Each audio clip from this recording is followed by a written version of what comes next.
I'd like to welcome you back to the second session of today's Congress. We're going to have one speaker in person today here in this second session, and two who will be present with us virtually. So it's my great pleasure to welcome, first of all, Henrik Karge from the Technische Universität in Dresden, who will address us on the subject of the architecture in the Camino de Santiago, competing cults of saints' tombs in France. Henrik.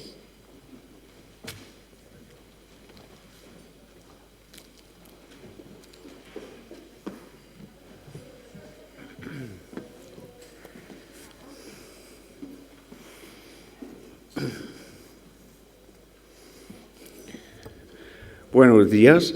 Primero quisiera agradecerme a Manuel Castiñeras y a los otros organizadores por la invitación a este gran congreso jacobeo.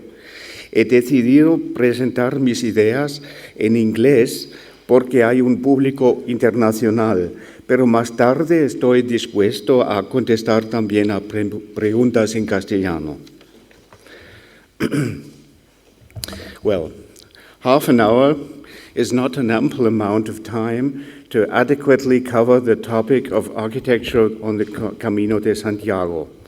I am aware that many important authors have already taken up this topic, and that especially with regard to the Cathedral of Santiago de Compostela, important research is still in flow.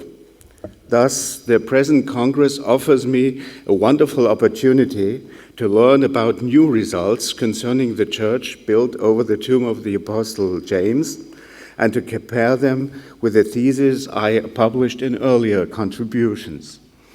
In contrast, I would like to concentrate in my paper on the European context of the cathedral building of Santiago, but not in encyclopedic breadth, rather focusing on the central question of the preconditions for the emergence of the Romanesque church building over the tomb of St. James.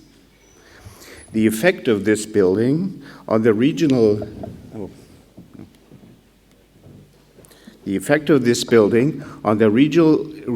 ambience of religious architecture in Galicia must have resembled the impact of a meteorite.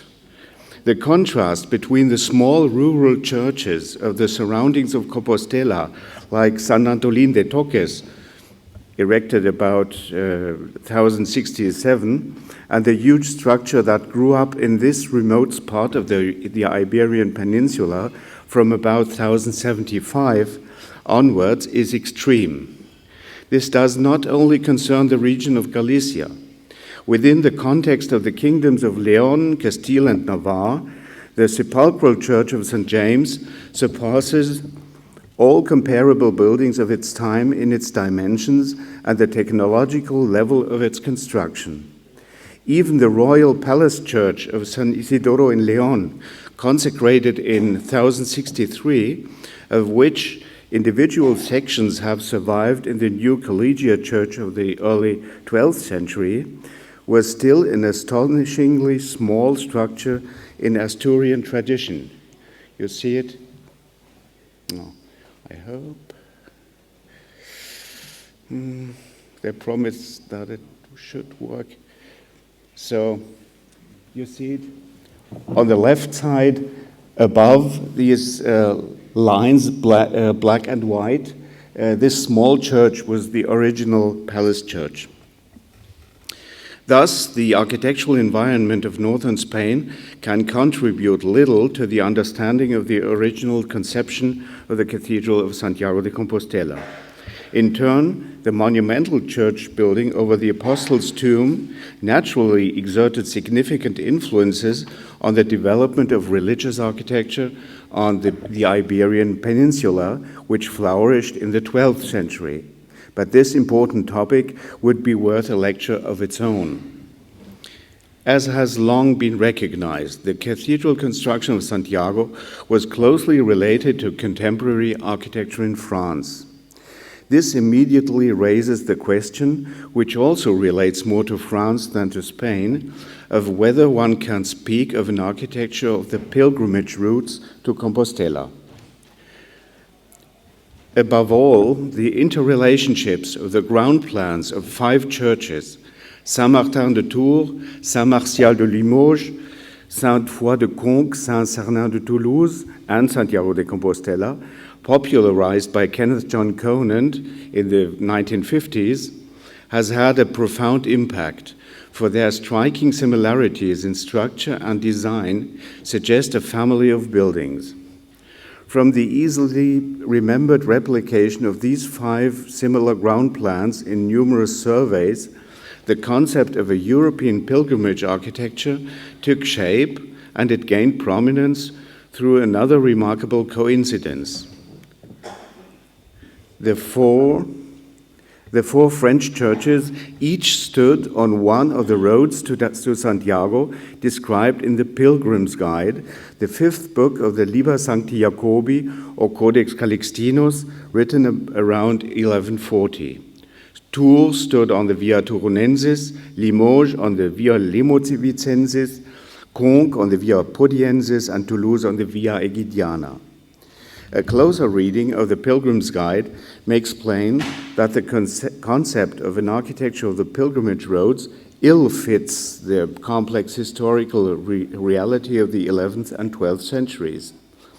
If you look more closely at the descriptions of the routes, you will notice in the case of Limoges that Saint-Martial is not even mentioned there as a station and place of worship, but only the nearby Saint-Léonard de Noblat, whose Romanesque church bears no resemblance at all to that of Compostela.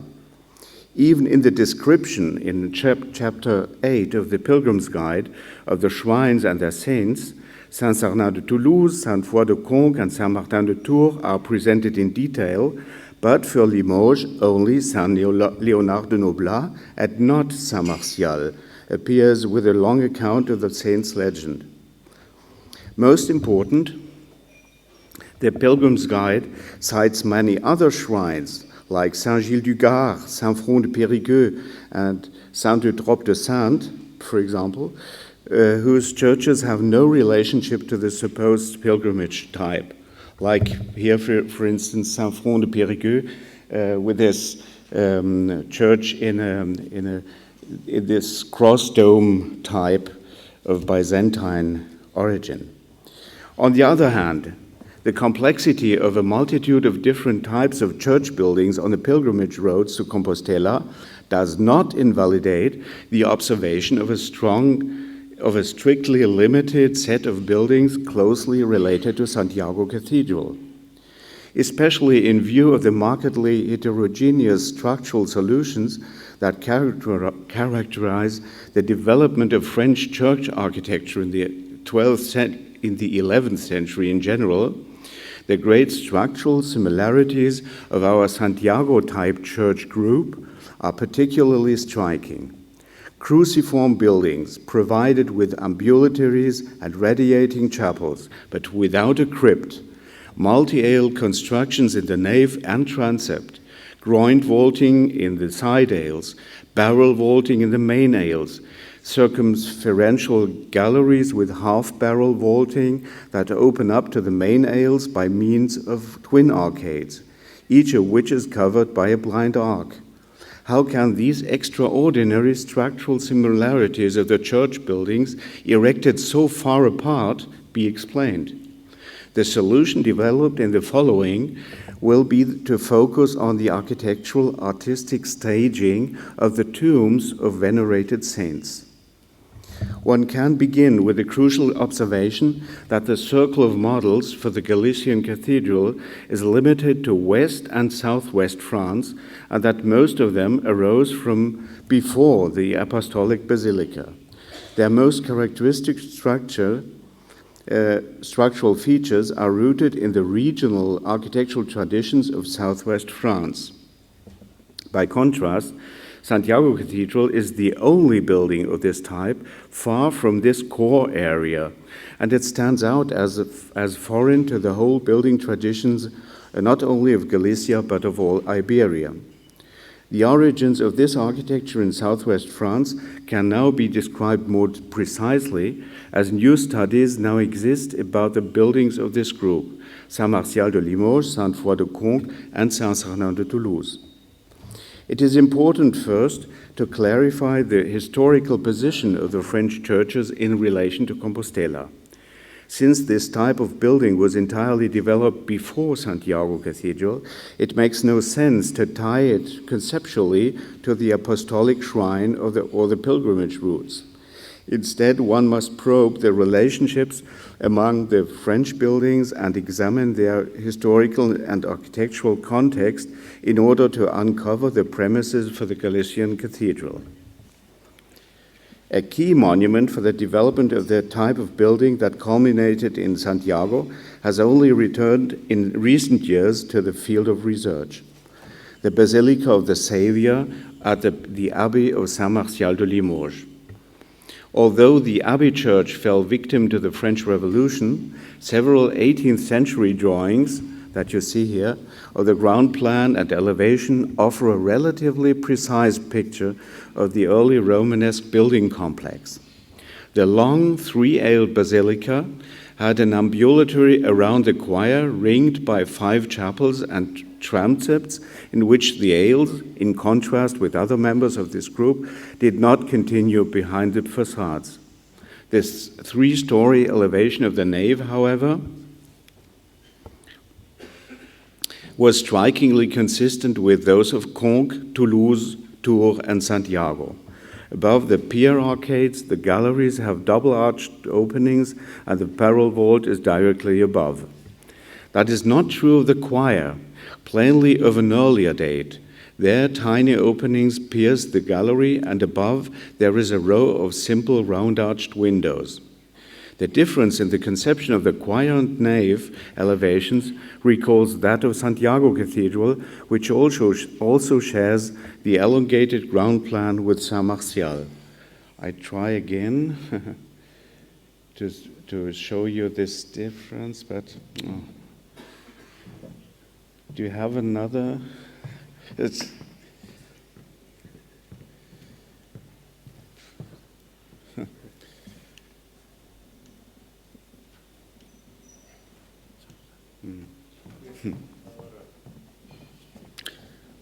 Well, for the Basilica of the Saviour at Limoges, remarkably early dates have been recorded. The church of the... Is this better? First back and then... Yeah, that's better. Here you see with a flash arrow this conception, this change of conception. For the Basilica of the Saviour at Limoges, remarkably early dates have been recorded.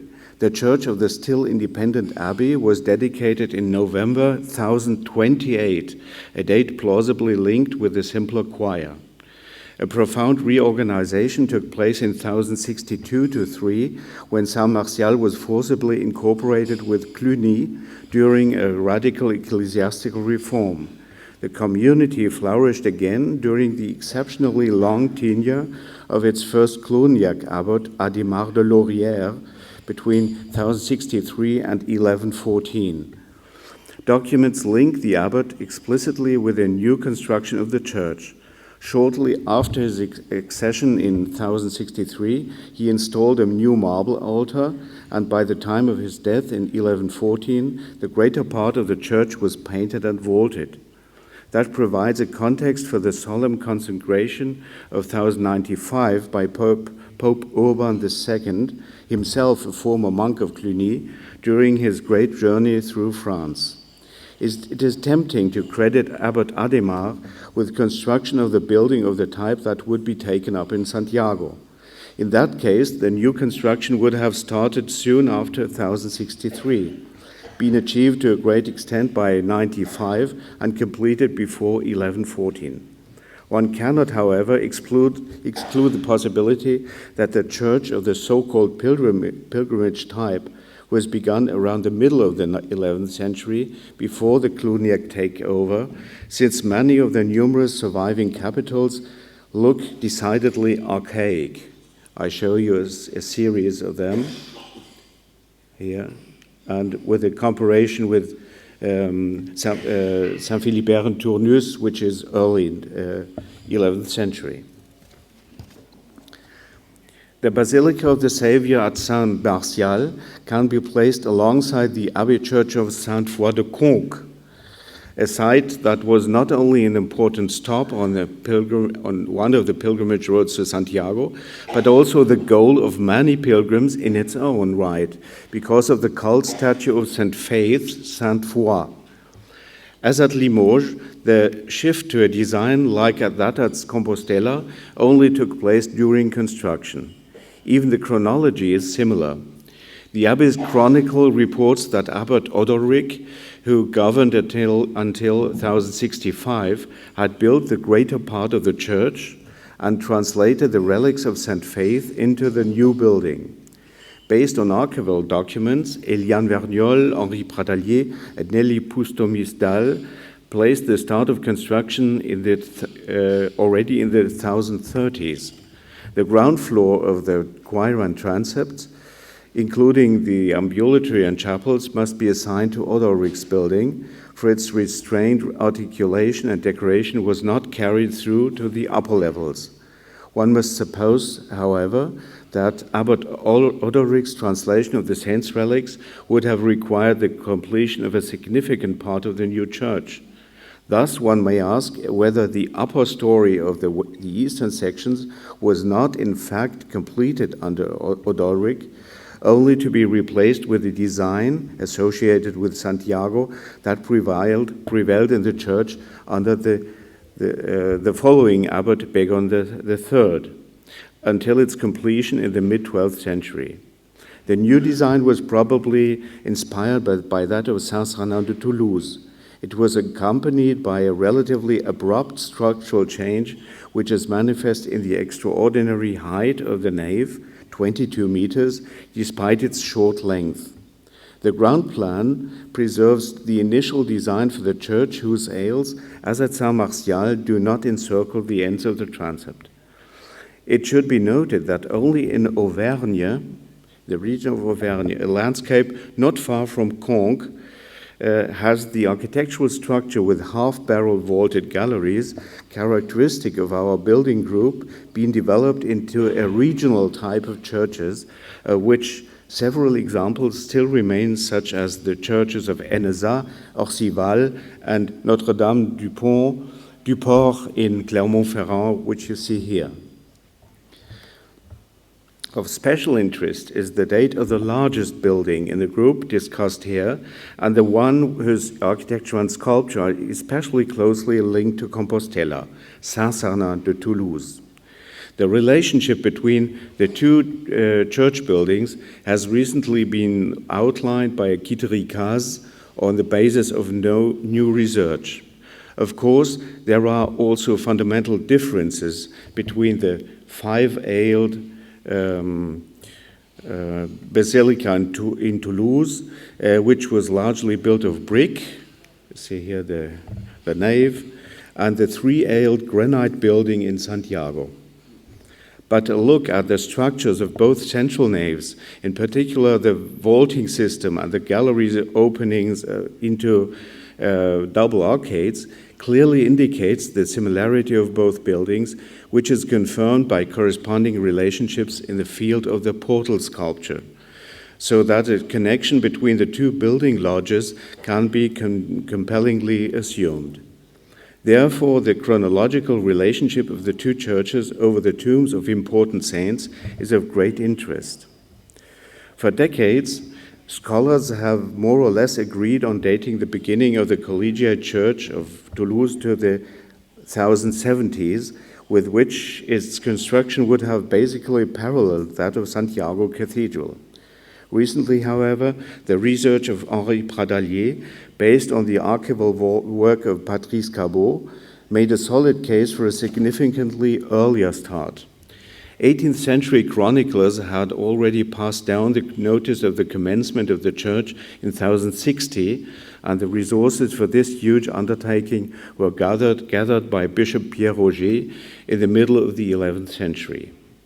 It may be assumed that construction of the basilica, begun probably in the 1060s, had advanced so far by the consecration of 1096 that one may imagine a provisional closing of the nave on the ground floor with completion of the rest of the church taking place a considerable time later. This earlier chronology brings Saint-Sernin closer to both Conques and Saint-Martial de Limoges, where the design of the so-called pilgrimage church was probably developed around or shortly after 1060. For Compostela, you see here the building chronology that I had published around 12 years ago. Of course, research on this building here has evolved in the meantime, but I assume that the basic outlines of my chronology are still valid. For Compostela, this means a delay of about a decade between the genesis and establishment of this new architectural system in southwest France and its transference to the prestigious apostolic shrine in distant Galicia, where the new cathedral was planned shortly after the accession of Bishop Diego Peláez in 1070. Such a time lag, still relatively small, is plausible historically, and it frees the set of pilgrimage churches from the questions arising from such a tight coupling over a great distance, particularly between Saint-Sernin and Santiago. It is more difficult to discern the concept behind the new architectural system. At the time of its creation, the future project in Compostela played no role for workshops of southwest France. Therefore, the Compostelan pilgrimage must be ruled out as a catalyst, and in its origins, the design can scarcely be termed an architecture of the pilgrimage roads. The abbey or collegiate churches of Limoges, Conques, Toulouse, and Tours drew pilgrims of their own to the shrines of the Saints Martial, Faith, Saturninus, Sernin, and Martin, Saint-Martin. One must remember that many local saints' cults had developed in Gaul, Gallia, from late antiquity onwards.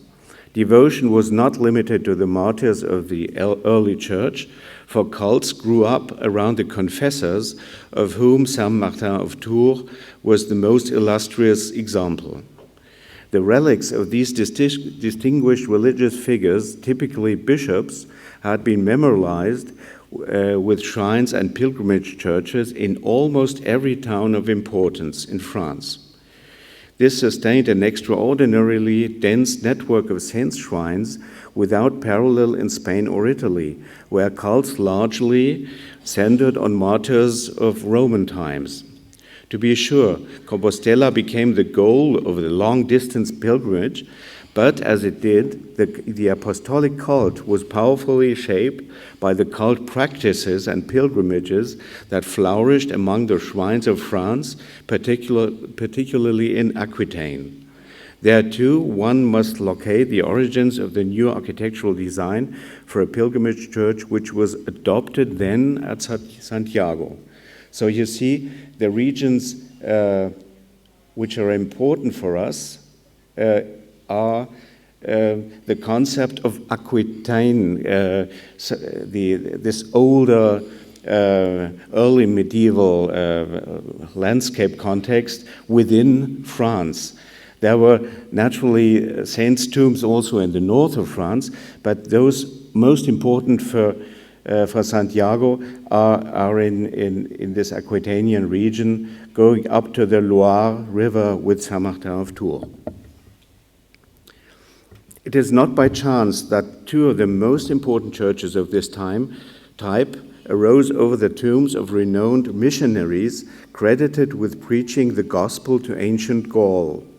Saint Martial of Limoges and Saint Saturnin of Toulouse, Sarnin, belonged to the group of 7 bishops sent from the Apostolic Church of 1st century Rome to bring Christianity to Gaul, to Gallia, according to the 6th century bishop and historian Gregory of Tours.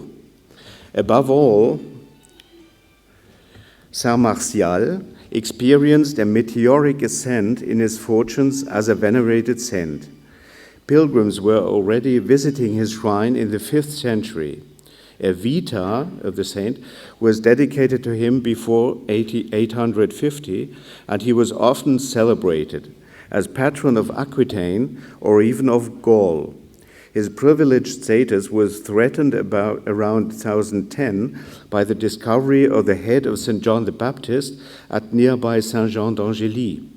In response, the chronicler Adhémar of Chabannes, a monk of Saint Martial de Limoges, went so far as to declare Martial to have been an apostle and follower of Christ, of the same rank as Peter, Paul, and James. This claim, however, was wholly rejected by contemporaries. But you see here this inscription, Martialis Apostolus. The dogged effort to proclaim the apostolicity of Saint Martial was no doubt spurred by competition with the new claims of Saint Jean d'Angély. But scholarship has not adequately recognized the important role of St. James' cult as a model. Legends presented St. James as a missionary to Spain, and there is a striking parallel in the way both apostles are associated with 2 companions, a motive that recurs for St. Saturninus of Toulouse as well. So you have 3 apostles with 2 companions, James, Martial, and Saturninus. Seeing the throngs of pilgrims streaming through Aquitaine towards Compostela, the monks of Limoges must surely have recognized the benefits that could come from publicizing an apostle's tomb of their own throughout Christendom. From an architectural perspective, the keen competition among French shrines, particularly in Aquitaine, spurred a wealth of innovation. So it's this interrelationship between these saints and their tombs and the churches over them that was the motor of this development.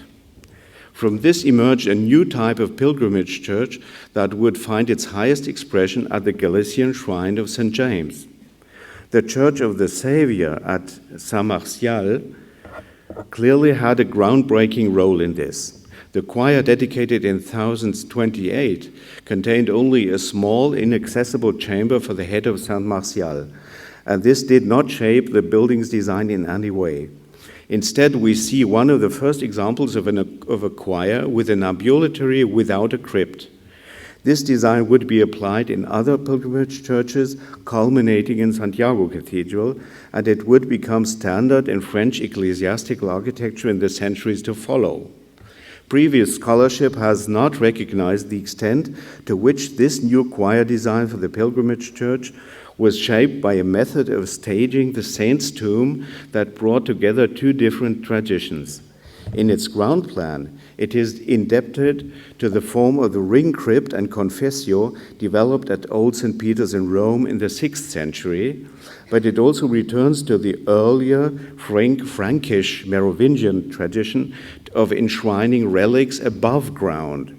This synthesis, St. Peter in Rome, for the form of the ring for the ambulatory, and then this up-leveling of the relics, this synthesis produced an enduring design for the following centuries. It was in this way that the 11th century ambulatory of Saint-Martin de Tours was conceived to facilitate easier access by the crowds of the pilgrims to the holy relics, which since the earliest times had been set up in an above-ground tomb in the apse.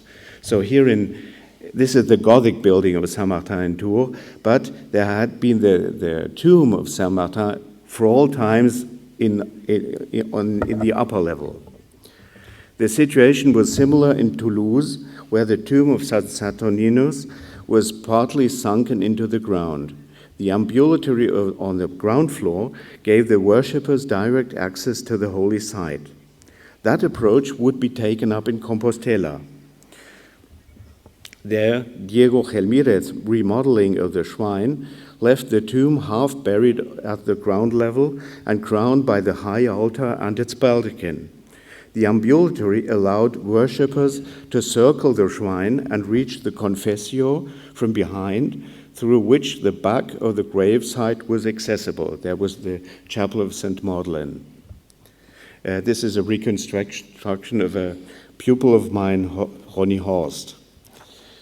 These relationships were understandably of great importance to the bishops of Santiago, for whom the great churches of southwest France signaled a path through both their architectural modernity and their many-sided relationships with the papacy, by which their own apostolic shrine might catapult itself in one great leap to the pinnacle of the Spanish Church and on a par with St. Peter's in Rome, the other preeminent apostolic burial place in Europe, and of course the seat of the papacy. This strong institutional orientation towards Rome was reflected as well in the architectural design of the shrine within the Cathedral of Santiago, as has also been pointed out by Manuel Castañeras. The shrine which Gelmírez created for the apostolic tomb had striking similarities with the arrangements surrounding the tomb of St. Peter in the church dedicated to the apostle at the Vatican. A passageway ringing the tomb, a confessio, and over the tomb an altar and a baldachin. This ensemble of key elements in the sacred topography of Compostela represented an unmistakable reference to St. Peter's in Rome. In the great pilgrimage churches of Aquitaine, there was also a blend of self-consciously innovative architecture with a look back to the late antique origins of the cult sites and direct references to Rome, especially in Saint-Sernin of Toulouse. There are many classical elements. After all, late 11th century Aquitaine was closely bound to the Reformed papacy, as the long journey of Urban II makes plain. The image of Rome, therefore, could also be found in Aquitaine, in southwest France. Even more, the new cathedral in Santiago was to surpass its models and become a laboratory for European Romanesque that would have the power to bring together a series of outstanding architects and sculptors. This would be the first church building to display richly sculpted portals and facades on the west entrance and those of both transepts. While the sculptural programs of its French models remained comparatively modest, even Saint-Sernin and Toulouse, this concept of three great portaled facades would have a splendid future in French Gothic art, like Chartres and Reims and so on. Indeed, the construction of Santiago Cathedral as a goal of European pilgrimage and as the summa of the architecture of Roman Christendom in the late 11th and early 12th centuries would have its repercussions in France. The best evidence of this is to be found in the Pilgrim's Guide written by the Frenchman Émeric Picot, for he places the Church of Santiago far above all the other buildings on the pilgrimage routes. Even one of the most famed churches of France, the Abbey Church of Saint-Martin de Tours. So you see this connection here from here then to Saint-Sernin. I will show you. In one of the most famous churches of France, Saint-Martin de Tours, stands in the shadow of Compostela in the Pilgrim's Guide, for he expressly states that the Basilica of Saint-Martin was built in the likeness of that of Santiago. Super quem ingens basilica veneranda sub eius honore ad similitudinem stilicet ecclesiae beati Jacobi miro opera fabricator.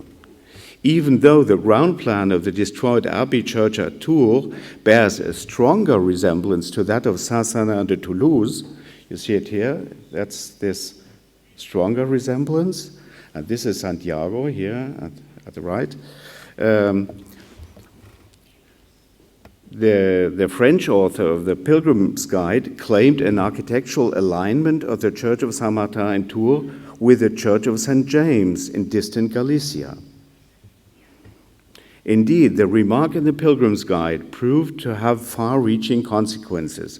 While it did not prove the real existence of an architecture of the pilgrimage roads, it did lay the groundwork for its establishment as a historiographical concept. Thank you.